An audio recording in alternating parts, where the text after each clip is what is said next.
Everything I just said about like the phone calls and whatnot, I would say it's just overall a good practice to always assess, like as you're building a business of any size, to constantly assess, what are your bottlenecks and what do you need to improve on in order to continue to scale.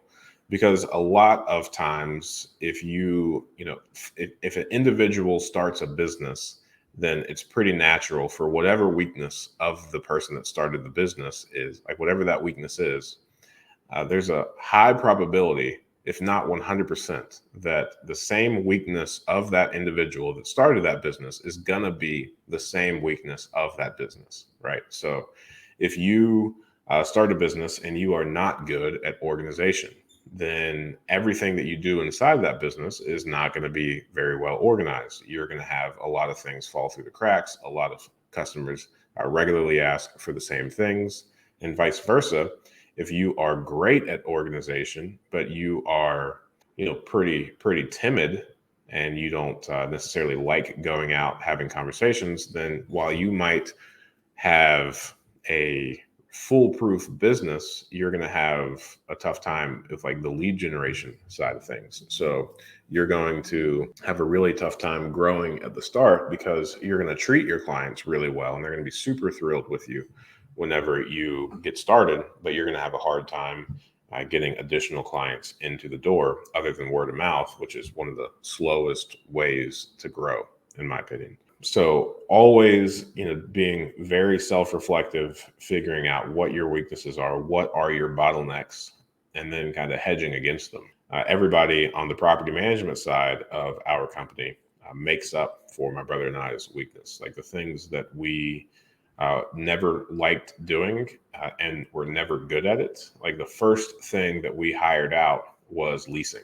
So it was the last thing that we brought in. So when we started managing our own properties, we continued to use our property management company to place people. However, what we noticed, and this was probably not malicious, but when we only asked the property management company to screen and place the tenants and not subsequently then manage the people, we got some pretty bad people in there. So like I would say something crazy high, like 60 or 70% of the people placed when we were managing and we were only outsourcing the leasing, we probably evicted like 70 to 80% of those people placed.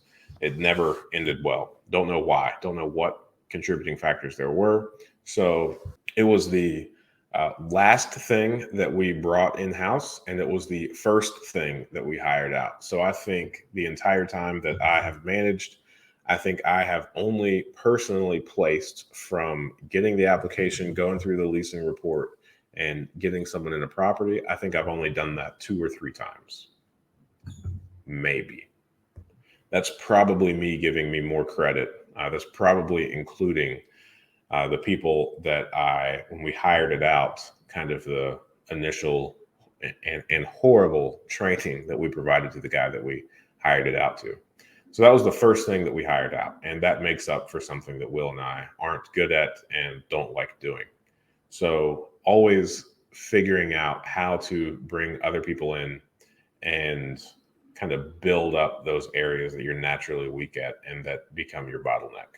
So what I first noticed when I was working in other businesses and growing some other businesses is a lot of times people become glued to their phones. And when you're glued to your phone, you're only reactionary.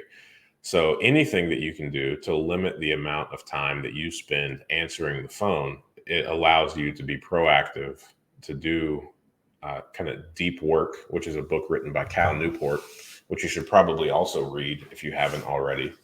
And the last thing you ever want to do is constantly interrupt your deep work, which is what phone calls always do. So figuring out how to limit your exposure on reactionary stuff in your business would be pretty solid. Thanks for watching that clip. I thought that was a good question. And I think you can ask good questions too. Join us every Friday morning at 8 a.m. Eastern Standard Time for a live stream Q&A where we answer plenty of questions just like this one. In the meantime, consider subscribing to the channel if you want more of this content.